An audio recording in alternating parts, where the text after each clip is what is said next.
Waalaikumsalam warahmatullahi wabarakatuh. Ya,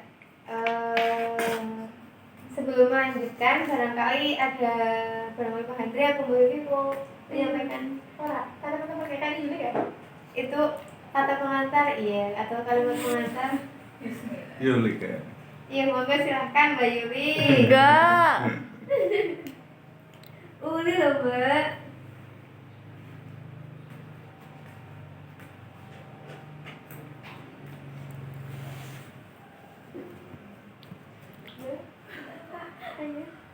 Enggak. Oke. Ya, ini sambil nunggu yang lain ya guys ya, kita mulai dulu ya. Sebelum dimulai kesepakatan waktu yuk. Sekarang 15.22 mau sampai jam berapa? Iya. Tadi 4.22. 4.22. Oh. Jam. Satu jam.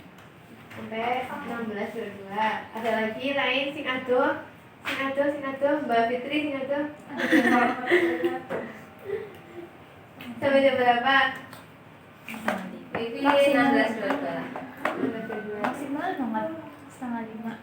Iya, maksimal banget 5. Iya, maksimal banget. Nanti lah ya. Berarti timing pertama 16.22 ya. Itu Mbak Yul? Iya.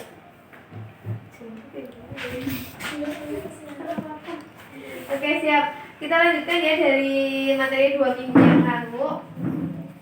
Terakhir kita sampai mana? Ada yang ingat? Insya Allah. Sampai mana, halaman berapa? Ya, untuk 176 ya. Ini kemarin sampai ini ya. Sekarang lanjut ke 177.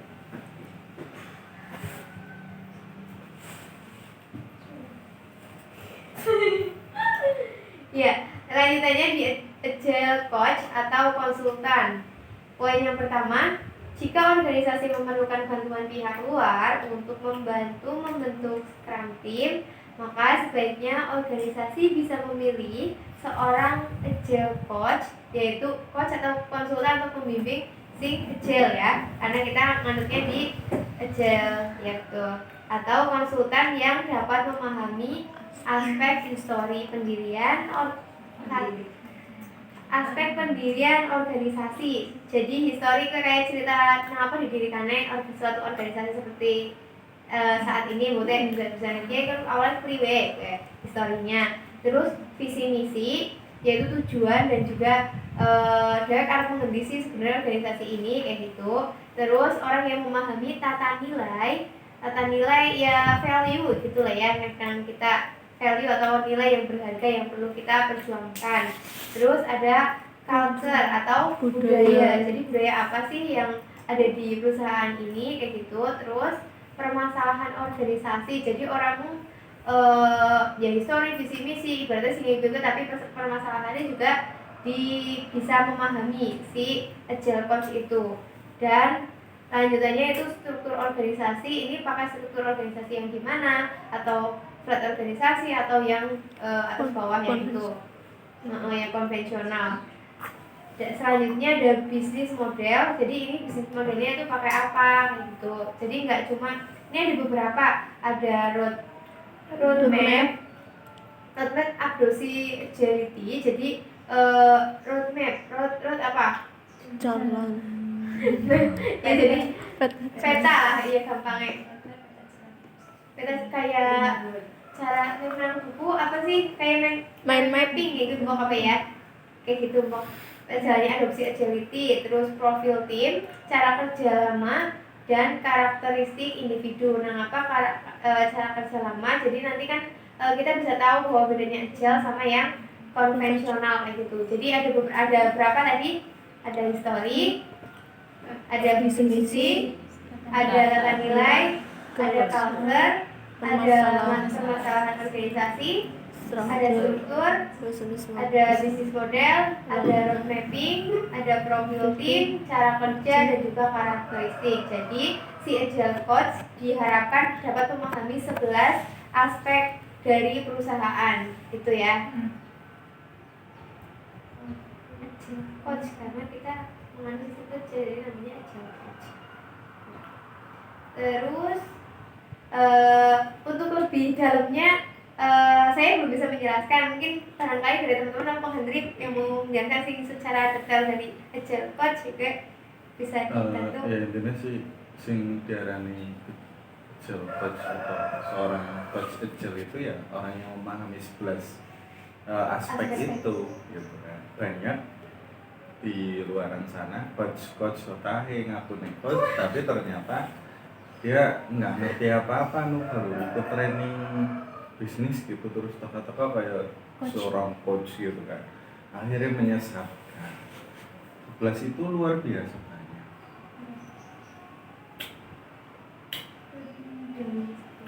Gitu. Coach sotahe yang paling hanya belajar bisnis model gitu di sana udah merasa seperti coach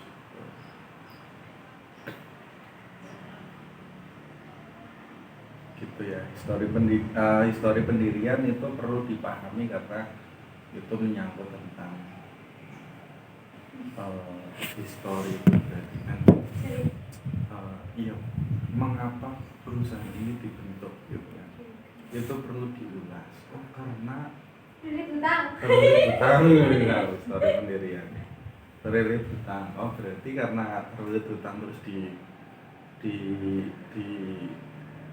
dibangun jangan-jangan dia nunggu lambungnya hutang tok gitu karena terlilit jadi harus tahu historinya. Histori suatu perusahaan dibangun itu perlu.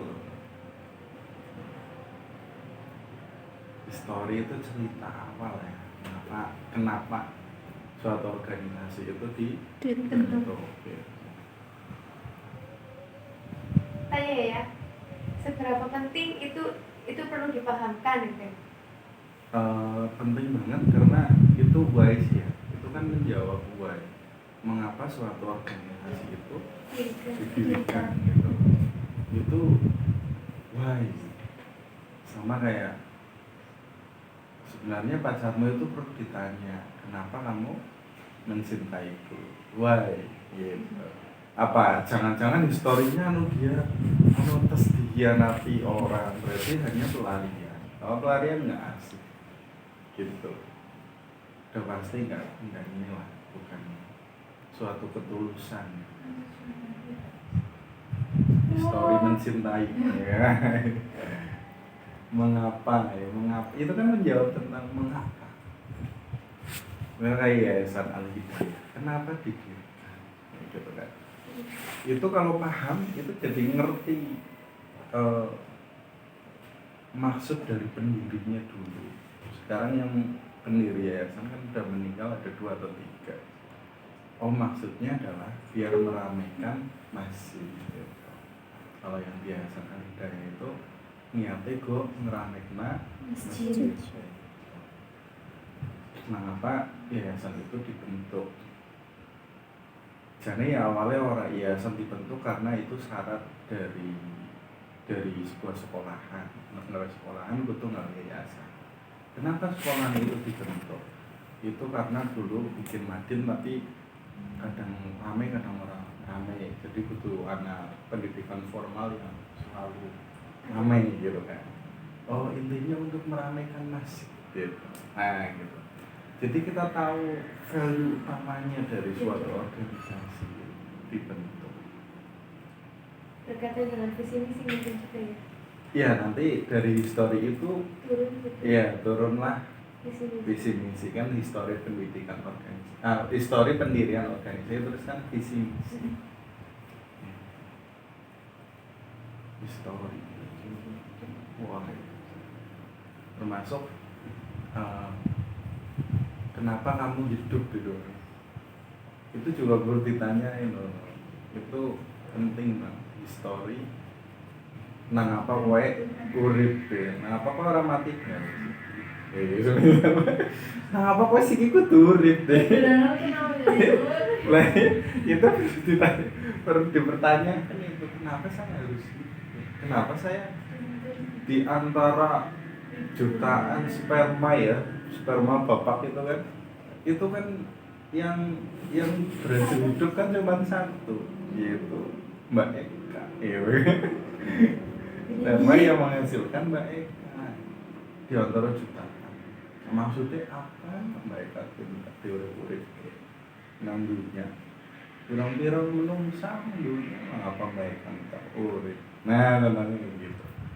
Itu juga penting. Nanti akan menjawab why, mengapa kamu gitu. Itu keren banget pertanyaannya, sangat mengakar ya. Mengapa ada mengapa ya pertanyaannya itu. Mengapa histori pendirian organisasi itu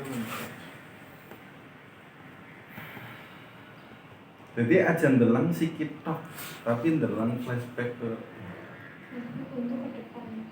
iya gitu. Biasanya yang ke depan ini berawal dari yang belakang. Pahami sisi bumi, histori pendidikan, visi misi itu berarti kan niat.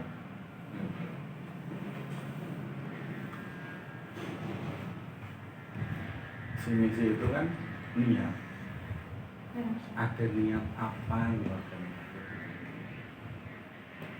Begitu sudah ada niatan, sudah ada tujuan di visi misi itu, nah biasanya ada tata nilai.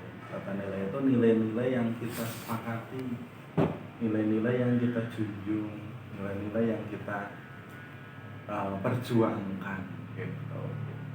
Kayak di sekarang kan ada komitmen, ada fokus, itu namanya tata nilai.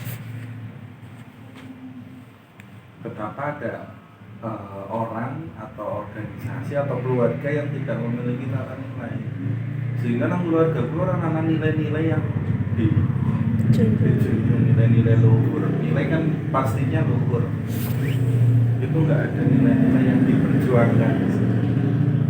Itu dalam mencapai goal nggak asik karena nilai-nilainya tata nilai. Kemarin saya lihat di gudang, nilai gudang, wah itu mana keren, 5 value gudang.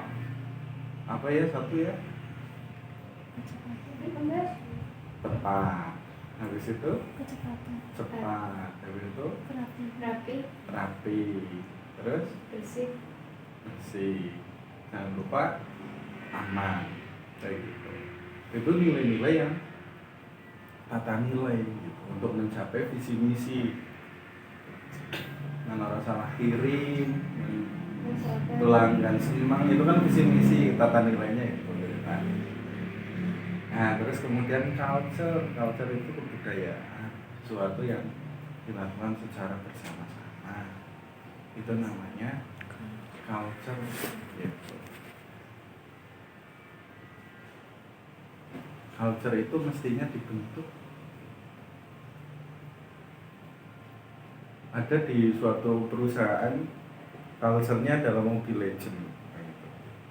Jadi nge-game itu menjadi culture karena nggak ada culture di situ. Akhirnya Kiki datanglah dengan culture. Kiki senangnya apa? Anime. Dia datanglah untuk mempengaruhi teman-teman senang anime. Setiap istirahat anak anime, setiap apa anime gitu kan. Nah itu Kiki sebenarnya lagi membentuk culture budaya anime di suatu perusahaan.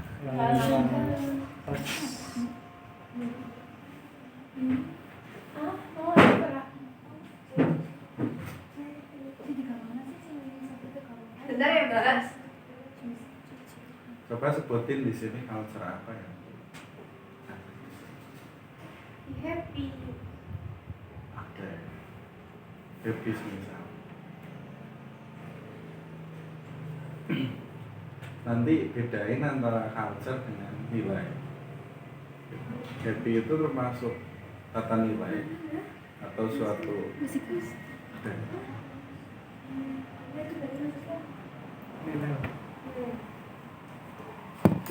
Mbak tadi belajar bisa sama budaya Ini sih inspiration pas buat masuk ke oh mau sing pos bahas yang dikirim sing ini sana gini mau Jadi sih terus saya kepribadian bebas ini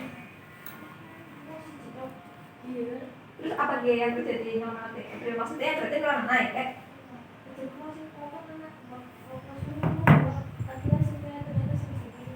berarti bis ya karena ya orang mbak iya ada mau kain Yang biasa berbeda ya.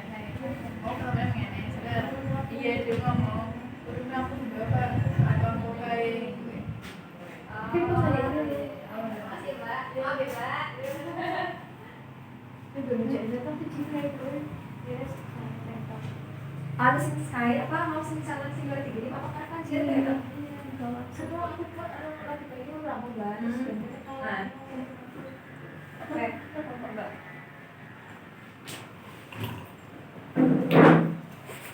Nanti bedain antara culture dengan tata nilai gitu. Kalau sepahaman saya sih culture itu suatu perilaku ya yang dilakukan secara bersama-sama. Tadi Mbak ngomong inspiration class, belajar gitu kan, belajar bersama setiap hari Jumat. Nah itu culture. Kan bisa jadi ini nggak belajar, kita yasinan. Nah iya. Setiap Jumat yasinan ya. Nah itu jadi culture. Culture-nya adalah yasinan setiap Jumat. Nah, kita itu culture-nya adalah belajar setiap Jumat. Itu bisa jadi culture. Suatu perilaku yang dilakukan secara bersama-sama. lebih ke singketan ya Iya, suatu Tindakan. betul. nilai itu orang Nilai cenderung lebih abstrak. Gitu. Nilai itu tata nilai. Yang nilai itu lebih abstrak. Misalnya happy gitu.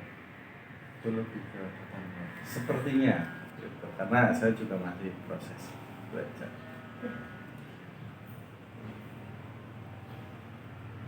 Ada suatu perusahaan yang culture-nya adalah padu. Tiada hari tanpa padu. Nekora padu rasanya ada yang kurang. Gitu. Jangan-jangan itu kan.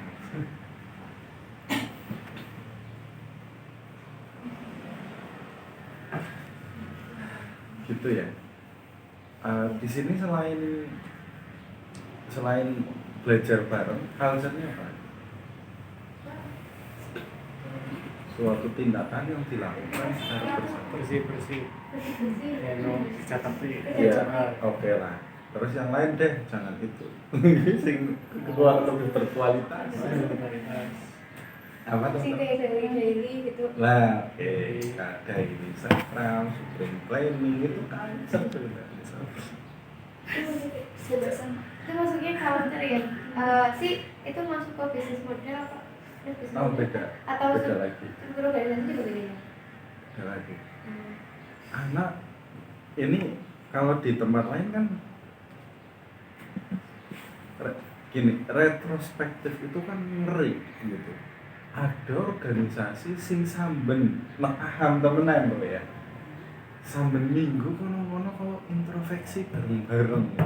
Dinamain retrospektif. Jangan-jangan satu minggu ini saya salah teman-teman. Saya minta maaf. Mohon dikasih tahu kesalahan saya, maknya masih paham. Gitu. Nah teman-teman yang lain mungkin, oh iya kemarin kayaknya jenengan kayak 2 hari deh kayak kurang fokus kayak ini oh iya memang kemarin ada masalah ini. Oh setiap minggu kok ada bener-bener dengan hati yang tulus gitu berniat untuk melakukan perbaikan, itu aslinya ngeri gitu dong. Gitu ya, retrospektif kalau dipahami secara maknawi itu sangat dalam gitu. Berarti kan di situ ada semangat untuk perbaikan di setiap individunya.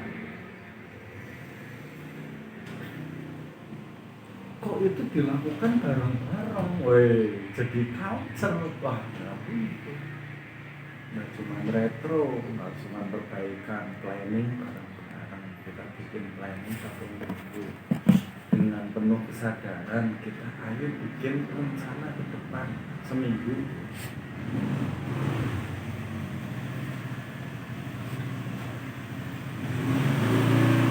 ayo tiap hari kita ngobrol dengan penuh kesadaran. Kowe arep napa?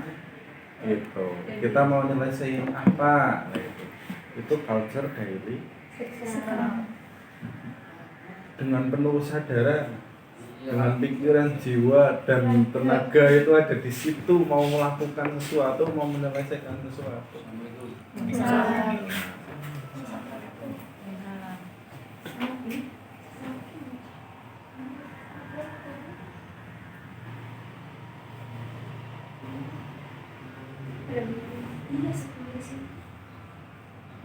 Apa namanya? Itu ya culture ya, satu perilaku yang baiklah, satu perilaku yang dilakukan secara bersama-sama. Itu ya tentang oh iya mesti apa? Tahu loh yo. Persembahkan ke Roy.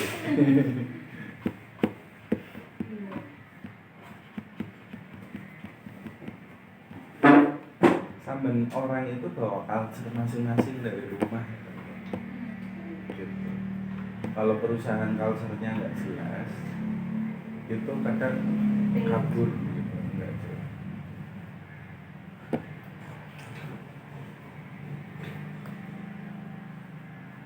Permasalahan organisasi, seorang coach yang paham tentang masalah dan jenis masalah kan apa hal yang perlu didiskusikan. isu gitu kan. Ya boleh, permasalahan bisa diartikan isu, maknanya apa?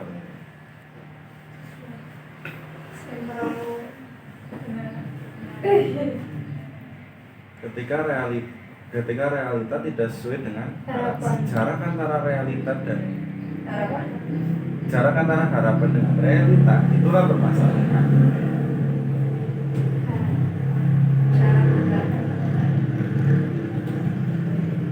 Nah, seorang agile coach itu mestinya paham tentang itu masalahnya.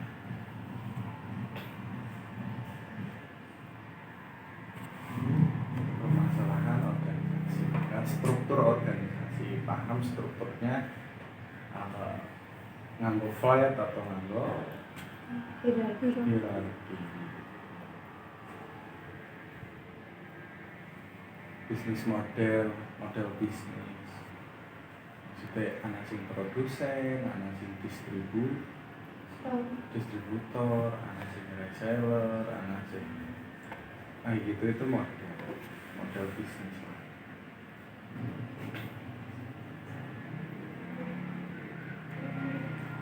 Roadmap adopsi agile,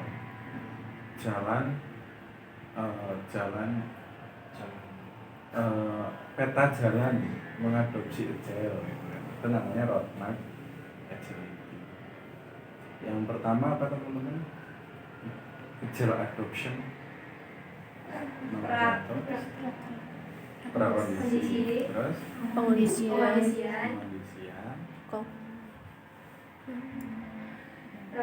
Pengondisian, implementasi. Oke. Terus misi apa ya? Komitmen ketik. Iya, komitmen, Implementasi. Iya, Anggaran.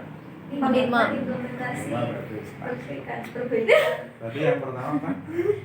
Prakondisi, Terus yang pengondisian, terus terus Implementasi. terus evaluasi. Pertama prakondisi, memilih dan memilah siapa yang bersedia untuk menjalani adopsi agile. Yang kedua kondisi, sudah ada SIM pada belum, ya tinggal dikondisikan. Adopsi agile itu nanti kita pakainya Scrum ini kayak ini. Itu namanya kondisi. Nanti itu komitmen, ya oke lah kalau kayak gitu. Mari kita bikin fakta integritas tanda tangan bahwa saya sepenuh hati, jiwa dan raga menjalankan agile. Itu namanya fakta integritas atau Dalam komitmen. Setelah komitmen, implementasi, ayo dijalankan mulai dari sprint planning, dari scrum, sprint review, diakhiri dengan sprint retrospektif. Mulai lagi seperti itu. Nah itu berarti implementasi. Setelah implementasi apa? Evaluasi. Fase kita di sini sebenarnya lagi evaluasi dengan materi background yang ada. Gitu. Seorang agile coach itu mestinya tahu roadmap adopsi efisiensi. Profil tim, tahu timnya gue seperti apa, kayak apa. Cara kerja lamanya maunya kepiye. Karakteristik individu masing-masing sifatnya teman-teman itu mestinya apa. Nah itu sing diarani jabat sing bisa memiliki pemahaman aspek itu.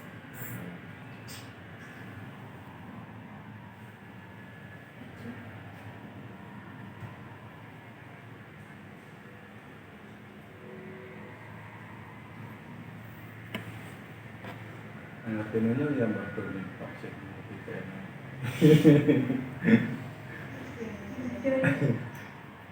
only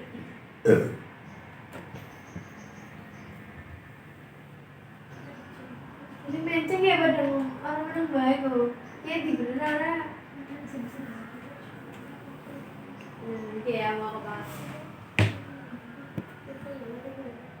jadi si menceng. Oke siap, terima kasih Anya. Lanjut ke poin kedua. Ya, agile coach atau konsultan tidak sama dengan business coach atau konsultan. Aspek pengalaman untuk membantu adopsi agility di level tim dan perusahaan lebih diutamakan. Nah, tadi sudah disinggung ya. Kalau misal agile coach, gue orang kadang kalau business coach atau business konsultan. Nah, aspek pengalaman di bidang adopsi agility itu lebih diutamakan ya karena agar bisa mengetahui si 11 aspek itu kan kita beda dengan yang si model lama atau model konvensional. Jadi diutamakan yang memiliki pengalaman untuk membantu adopsi agility biar dari yang lama ke yang baru yang agile gitu. Itu lebih diutamakan. Jadi orang hanya beberapa saja misal mengerti bisnis model atau misal tentang cara kerja laptop, tapi kita harus memahami si 11 aspek ini untuk menjadi agile coach. Itu ya. Selesai di bab, kita langsung lanjut ke bab berikutnya ya. Di tips mengimplementasikan Scrum value. Jadi tips mengaplikasikan nilai dalam Scrum. Yang pertama ada Scrum value sebagai fondasi perilaku. Jadi value dalam Scrum itu sebagai fondasi perilaku. Jadi perilaku kita itu berpedoman ya, berdasar pada Scrum value. Scrum value yang 5 itu tadi ya. Nah, yang pertama, mengetahui memahami Scrum value sangat penting bagi Scrum team maupun organisasi. Dengan demikian, Scrum value mesti dihafalkan terlebih dahulu. Jadi sebelum kita paham, kudu hafal dulu. Orang harus plek jiplek, tapi yang penting kita ngerti sing dimaksud di apalnya ya kan hafal, paham. Nah, jadi biasanya nek wis hafal mesti paham, tapi nek misal paham gue mesti hafal ya, tapi nek misal hafal gue mesti paham. Gitu ya. Nah, gitu. Terus next untuk yang kedua, setiap anggota Scrum team dipersilakan untuk mengungkapkan mengapa nilai-nilai Scrum sangat penting bagi mereka. Mengapa value ini itu penting? Kayak yang value yang pertama, bisa kita contohkan ke value yang pertama ada komitmen. Nah, komitmen kalau misal dihafalkan itu kan kita komitmen pada goal. Nah, kalau misal kita memaknainya itu kan Komitmen itu apa? Mengikatkan diri, kita ya, mengikatkan diri ya pada suatu perjanjian, kesepakatan dan juga kebenaran ilahiyah gitu ya. Nah di sini itu mengapa penting, mengapa kita perlu berkomitmen, apa sih pentingnya kayak gitu. Ketika kita berkomitmen, kita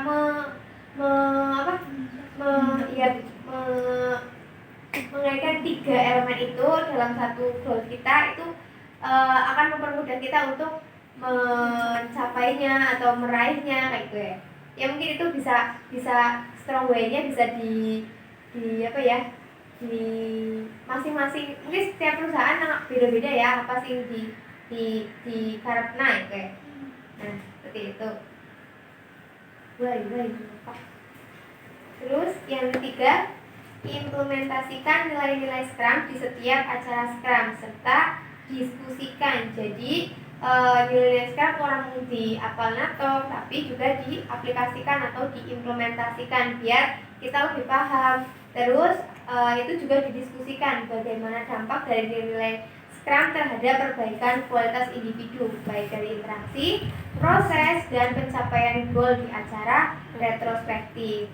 Jadi bisa langsung masuk ke fondasi, biar bisa menjadi fondasi perilaku kita. Selain dihafalkan tadi, kita juga cara memahaminya itu bisa dari mengungkapkan mengapa atau strong way-nya, mengapa kita perlu paham si komitmen itu sebagai contoh. Terus kita juga perlu mengaplikasikan dalam kehidupan sehari-hari. Mengapa kita perlu berkomitmen? Nah itu bisa didiskusikan juga ketika kita di retrospektif atau di perbaikan itu tadi di acara retrospektif tersebut. Kita retro kan pengakuan dosa terhadap nilai-nilai. Misal minggu kemarin saya kurang komitmen kayak gitu. Soalnya seperti ini. Minggu kemarin saya sepertinya kurang punya keberanian. Seharusnya saya ngomong ke Mbak Putri, tapi karena Mbak Putri mandan berangut-berangut, sudah-sudahnya ya lah, jornas kan. Nah sepertinya saya nggak punya keberanian di saat itu. Itu ya bisa di seperti itulah ketika retro. Karena nilai-nilai 5 nilai ini kan yang kita jaga kan. Berarti retronya juga mestinya mestinya ini muncul nilai-nilai yang kita jaga itu muncul dijadikan introspeksi gitu.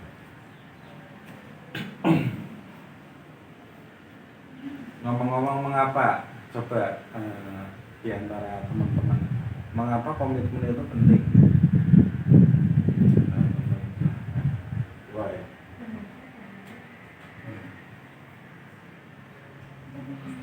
Sampai komitmen itu diangkat sama si Scrum itu sebagai nilai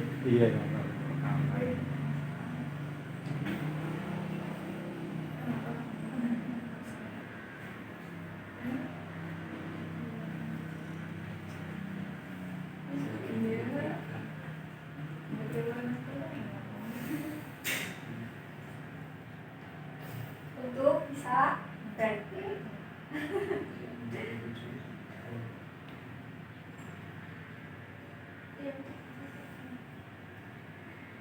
iya. Tanpa komitmen? Iya. Nilai itu enggak? Ya bisa mungkin, tapi kan mungkin prosesnya kayak lebih gue beda kan ketika kita sudah berkomitmen itu akan lebih gampang mungkin yang gitu.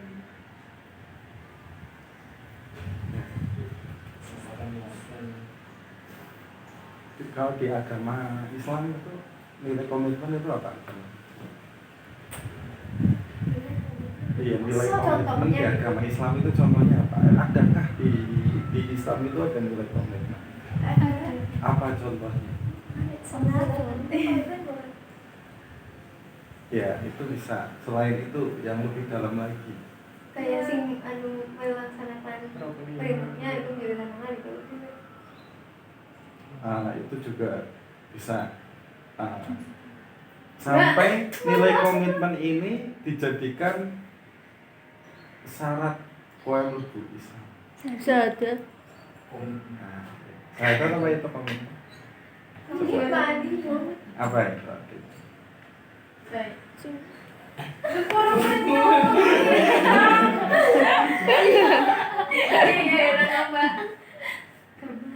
Artinya tidak enak. Iya. Jawab Yi. Aku bersaksi. Di sini Nabi. Ya. Gimana ini?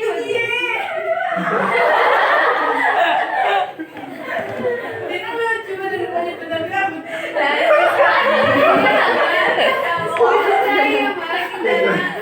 Jangan pada budak.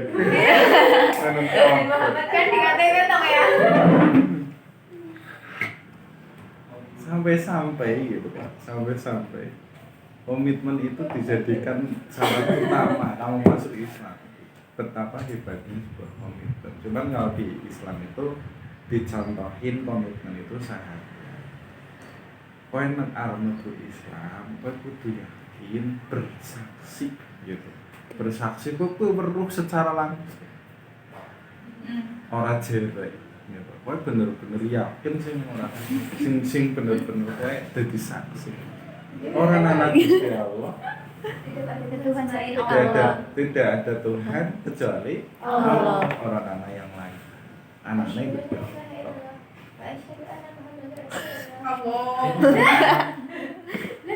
Syarat pertama itu. Terus syarat kedua Muhammad utusan Allah. Muhammad itu kalau di orang sufi dimaknai Muhammad itu terpuji. Jadi orangmu hanya Nabi Muhammad tok sebagai utusan Allah. Orangmu hanya itu. Tapi hal-hal yang terpuji yang kita lihat itu adalah utusan Gusti Allah. Sebagai contoh, yang aki betul, aku kesu, kok ejik-ejik, ana wong terpuji, yaitu semisal Mbak Fitri ngomongi ya sing sabar. Sabar pun orang anak batas saya.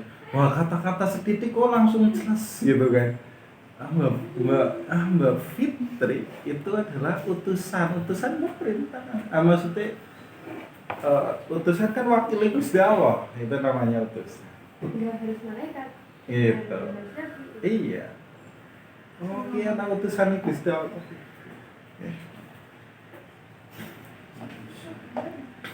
Kowe bali motore bot anu entongan bensin kowe nuntun kowe jigite kana wong teka ngene tek step tek apa tek jejak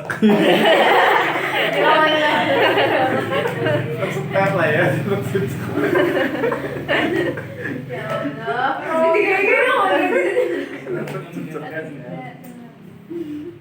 Nah, utusannya Gusti Allah teka lah, kowe biasanya orang sadar bahwa Allah itu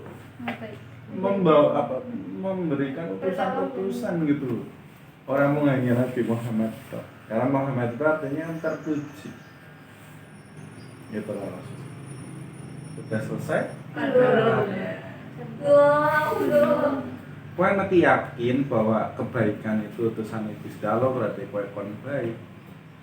Kemudian kowe yakin orang anak Gusti Allah, orang anak Tuhan kecuali Allah, ya kowe lah Islam.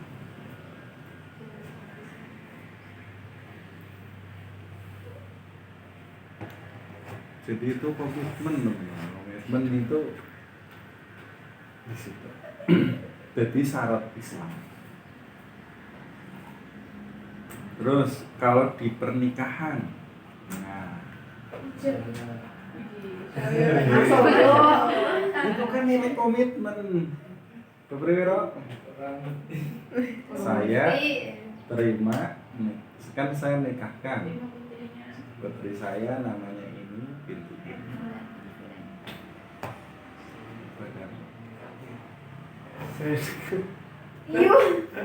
Saya terima nikahnya ini dengan mas kawin ini dengan bayar. Itu sebenarnya maknanya dalam makna komitmen gitu.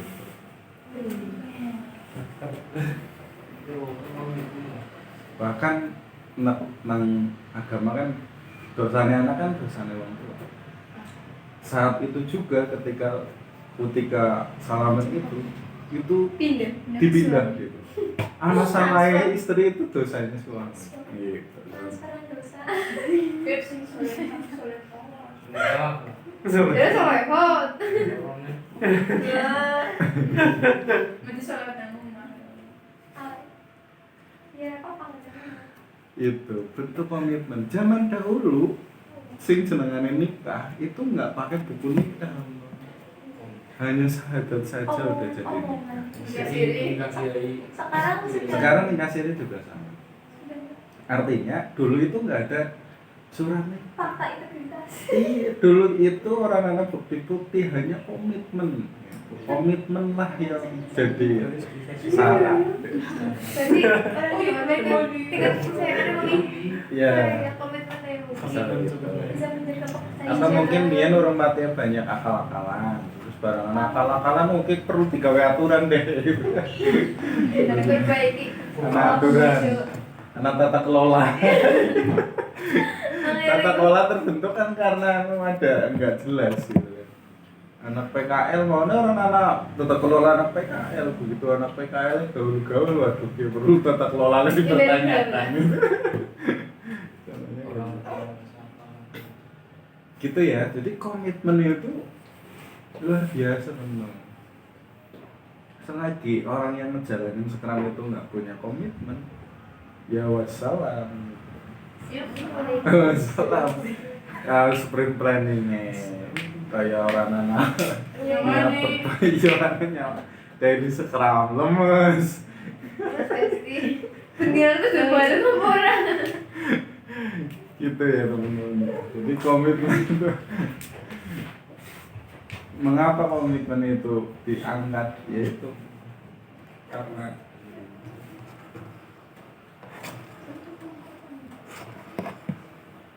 di komitmen itu ada tanggung jawab, ada kesadaran sih, menyadari, ada tanggung jawab, ada konsekuensi yang mau kamu ambil. Itu kan komitmen.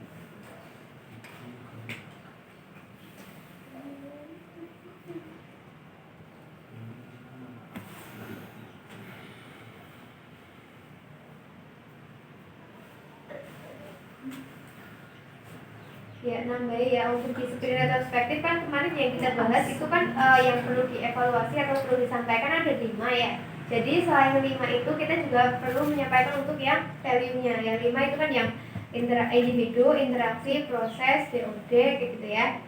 Itu yang value itu masuk ke individu. Masuk ke individu. Kan manusia Penyampaian interaksi. ini. Tapi dilihat dari si values kan. Kalau Ya. individu kan ada 3 apa namanya? Soft skill, hard skill, dan kesadaran. Ya, kesadaran dan motivasi, terus Soft skill, soft skill, hard skill. hard skill. Itu Nah, maksudnya itu masuknya kesadaran. kesadaran. Oh, iya. Nah, ini.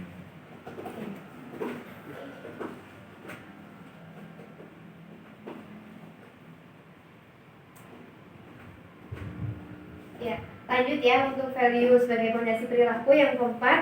Jangan sekali-kali ada anggota Scrum Team atau pihak eksternal tim yang melakukan blaming, intimidasi, provokasi atau tindakan pelecehan lainnya dalam bentuk apapun kepada anggota Scrum Team yang lain. Apabila ada sesuatu yang tidak dikehendaki terjadi di dalam Scrum Team, tidak dikehendaki, bukan dikehendaki.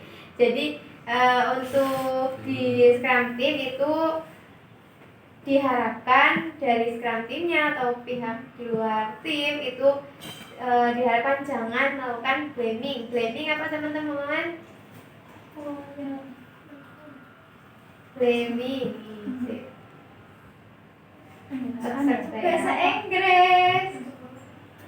Kan BEJ guys itu masuknya. B kan no blame. Ngapain? No pain gue ora, no woman no pain. no woman no pie Menyiapkan blaming. Menyiapkan ya. No woman no cry.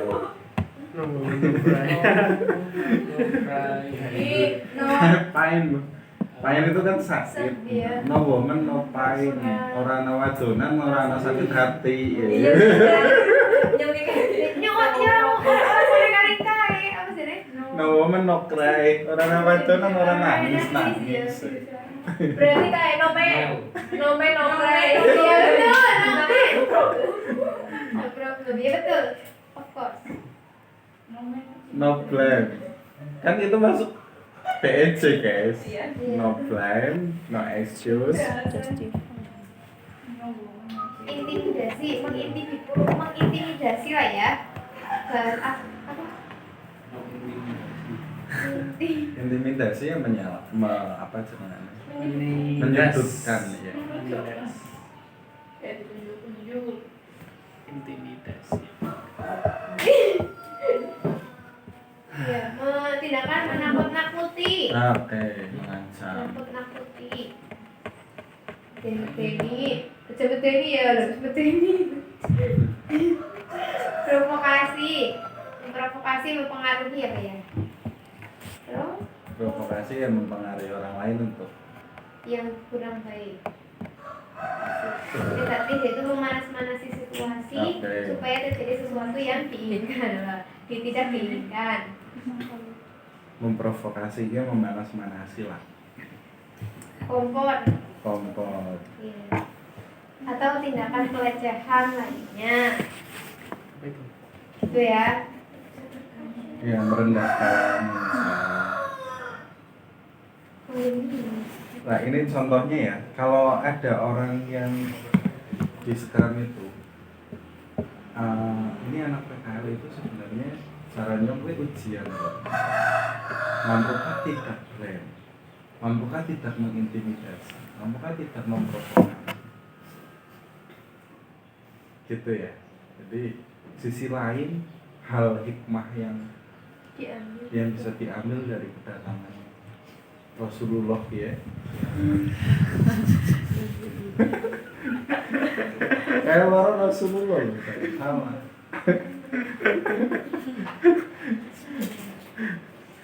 Enak Gusti Allah merintah ya betul kayaknya. Iya sih. Itu utusan. Itu adalah salah satunya yang kita jangan sampai memblame. Saya sempat ngobrol sama Mas Roy. Bu Mas Roy nyampein enggak? Roy. Apa ya? Jadi pesannya ayah terhadap anak PKL, aja ngasih dewek itu menilai tidak baik, sekalipun dia tidak Orang jangan kan Kayak yang jangan menyalahkan orang yang salah. Gitu. bisa kayak gitu. mengadili. Apa? Mengadili. Jangan mengadili, jangan apa ya?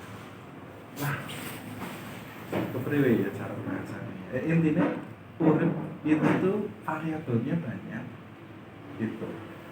Sing ketone kayak kan belum sudah, belum lebih baik dari ya, belum baik gitu loh maksudnya. Jangan gara-gara orang gelem adus gitu. Terus ketone kok uripe salah kabeh gitu. Kan kadang-kadang kan kayak gitu. Iya, merasa terdukung. Makin subur ora gelem adus saya. Mbak Yudi bingung.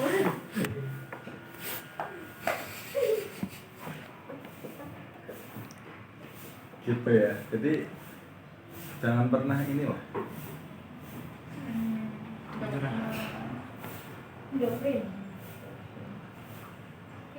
Menjudgment gitu jangan sampai.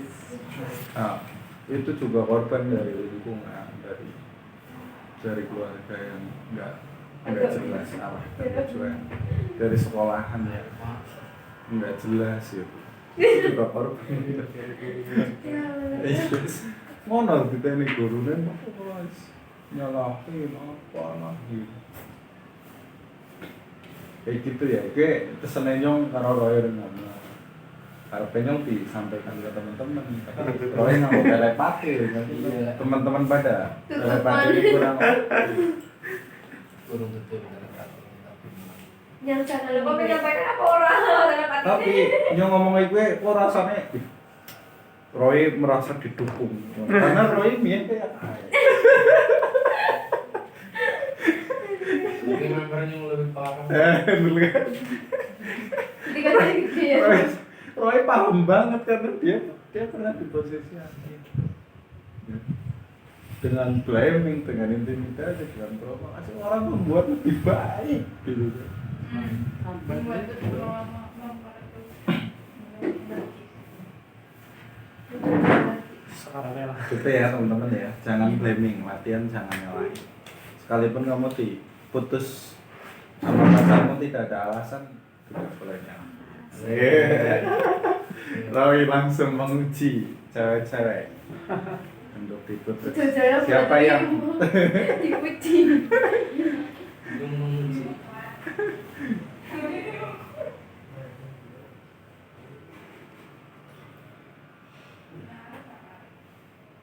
Oke, next ya. Poin yang kelima, lakukan konseling yang dilakukan oleh Scrum Master kepada anggota lain jika diperlukan. Ya, jadi ada sesi konseling. Konseling sesi kan apa? Konseling. penormalan? Semuanya orang normal. Kita beneran. Normalisasi. Iya, yang dilakukan oleh Scrum Master kepada anggota lain jika diperlukan. Ya, kalau perlu berarti orang usah. Jadi Mbak Putri sama Mbak Fitri di sini ada konselor ya, Scrum Master Mbak Eka. Jadi kalau ada masalah bisa curhat. Curhat dong kak, ya guys. Di, anu wis nari apa? Mana mending Mbak? Ikae, mengalir juga itu nari. Internalnya 3 kali. Ganti jalan. Bro, nyaki ki bro, disaki.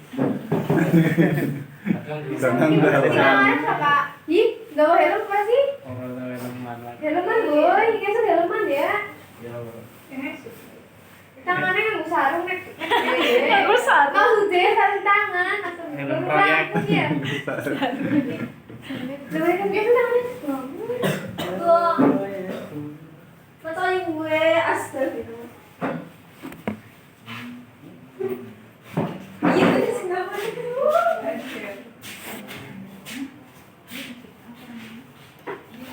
Ya, itu lanjut ya teman-teman. Poin yang keenam, apabila dinilai bersama ada individu yang sudah tidak sesuai lagi dengan komitmen atau toksik, maka keputusan diambil berdasarkan kesepakatan semua Scrum Team. Jadi ketika ada yang sudah mungkin tidak sesuai atau kurang berkomitmen, itu nanti keputusan diambil berdasarkan kesepakatan bersama tim ya. Jadi orang berdasarkan satu pihak. Jadi itu nanti bisa didiskusikan terlebih dahulu bersama, lalu kita mengambil kesepakatan bersama atau keputusan bersama, tidak di titik berat ke satu atau dua pihak saja seperti itu, karena kita melakukan atau menjalani bersama di Scrum-nya. Jadi kita juga harus melakukan keputusan bersama kayak gitu. Melebu ya keputusan bersama kayak Mbak Putri sama Mbak Fitri itu kan diskusi teman-teman, sehingga orang-anak misal Mbak Fitri kenal Vivi gitu kan, itu orang dalam. iya, orang dalam gitu kan. Kalau di Scrum kan nggak ada. Jangan ada. Dulu Rea ya mengarep mlebu ya engko diseleksi bader-bader ya, wong kerjane karo bader-bader nyung ora diseleksi. Lha apa ora kuwe? Apa ora bisa mengondisikan nih? Lah bisa semil tak pasang nang nyung bader-bader ora cocok apa priwe? Apa ora menyakiti teman-teman yang kerja kayak gitu. Jadi masuk itu atas kesepakatan teman-teman. Keluar juga sama teman. Atas kesepakatan Bersama keluar bersama udah. Maju bocah itu Biru lah. Luar bersama. Oh ternyata bersama. Oh iya, itu izin di situ ya. Ya, siap. Izin ya. Pakai. Anak undangan. Iya, undangan. Tapi bawa pada percaya. Orang Undangan kai. undangan ke pernikahan. Undangan kai. Ini dicecek visit ya, enak banget. Enak banget, Ini Mbak. rasanya Yula, seperti sini, sini, mangan. Yula. Loh, Mbak Yura dulu mangan, ngomong ngulik balik. Motornya di Masro. Motornya nang air. Kunci. Ini bisa dilanjut dulu ya. Ya. Potongan kan. Poin ke-7, mengimplementasikan nilai-nilai Scrum akan jauh lebih efektif jika didahului dengan penyesuaian belief system dan mindset anggota Scrum team terkait agility. Jadi di sini implementasi atau pengaplikasian nilai-nilai Scrum itu jauh lebih efektif apabila kita sudah menyatukan belief system dan juga mindset kayak gitu kan. Nanti kan ada kesadaran itu ya, individu ya. Nah di kesadaran individu kan nggak cuma nilai-nilai, tapi kita perlu menyesuaikan atau menyamakan belief systemnya kita dan juga mindsetnya kita untuk untuk bisa lebu implementasi atau pengaplikasian nilai-nilai gue. Alangkah baiknya gue mainnya tuh disatukan dulu belief system sama mindsetnya. Main pada dan nilainya juga lebih gampang masuk karena nilai kan lebih ke sing kelihatan apa ya. Nah sedangkan belief system itu kan menjadi dasar di situ. Jadi ketika dasarnya wis oke, itu mau ngisornya kayak lebih gampang gitu, lebih enak. Contohnya, sebenarnya apa Mbak? Contohnya, loh itu yang itu kan seperti ini. Ya, contohnya sebagai contoh belief system soal real ya, contoh real ya. Belief system misal soal disiplin.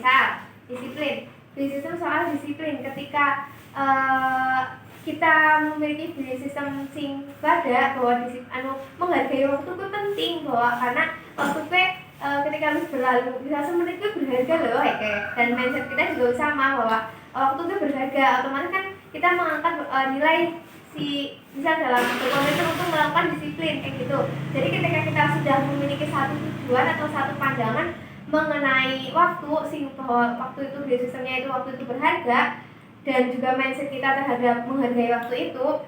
Nah, ketika kita melakukan pengaplikasian di komitmen, khususnya di komitmen dalam kedisiplinan, itu lebih gampang daripada kita memiliki belief system yang sama. Soalnya mesti anak jomplang-jomplangnya ya kayak orang bisa mungkin dari 3 anak, misal si disiplin gue mung siji dan si loro kan otomatis angel karena mereka mau tahunya nilai disiplin tapi belum masuk ke belief systemnya, belum ngerti pentingnya disiplin sih apa sih gue lebih gampang masuk. Ya, Jadi untuk yang lain juga boleh ngasih contoh. Ya monggo silahkan.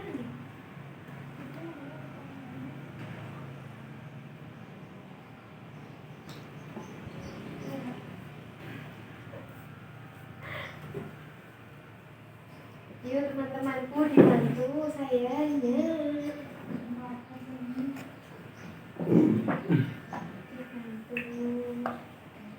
Penyesuaian belief system dan mindset terkait agility ya. Kira-kira belief system dan mindset yang terkait agility itu contohnya apa? Yang terkait agility.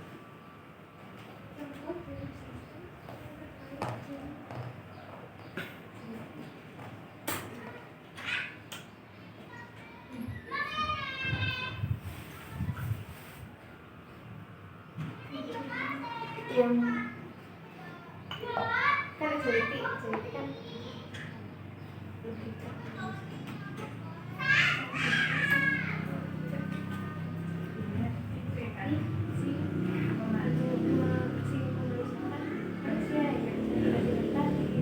Iya. Itu kan ada di 4 value 12 prinsip. Miki sih ngomong manusia kan manusia gue anaknya saya respect. Value 12 prinsip. Oh, 12 prinsip. Oh, maksudnya ini mbak kan ngomong memanusiakan penulisan. Oh iya, oke. Itu salah satu dari sistem yang bagus. Itu kalau di 4 value 12 prinsip itu ada di mana? Bisa prinsip nomor 1. Memanusiakan manusia. Iya, apa di value nomor 1? Value nomor 1 prinsip Value nomor 1 yang berbunyi individu daripada proses and tools. individu itu lebih diutamakan kan, menghargai itu utusannya Gusti Allah bersama Allah. Itu lebih utama daripada Prosesnya dari ketika prosesnya itu, proses mendisiplinkan dia.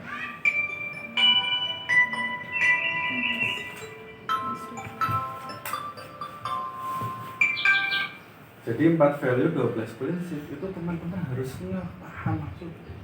Itu akan lebih enak ketika nanti mau mengimplementasikan nilai-nilai Scrum. Gitu ya. Iya. Ini dari nomor 10 ya? Iya, terakhir. Ya, wis.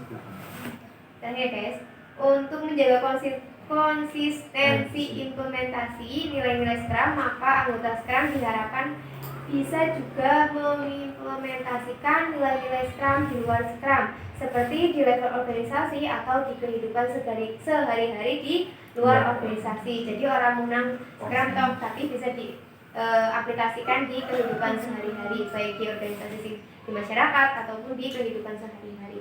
Gitu ya. Untuk menjaga konsisten ketika itu wis bisa melekatkan diri kan otomatis bisa ke bawah itu ya. Nah itu belajarnya dari kerja dulu, dari Scrumnya dulu, dari Scrum dalam tim itu dulu. Nanti kalau misal itu untuk konsistennya dibawa ke rumah, ke lingkungan gitu. Insya Allah lingkunganmu akan ngerasa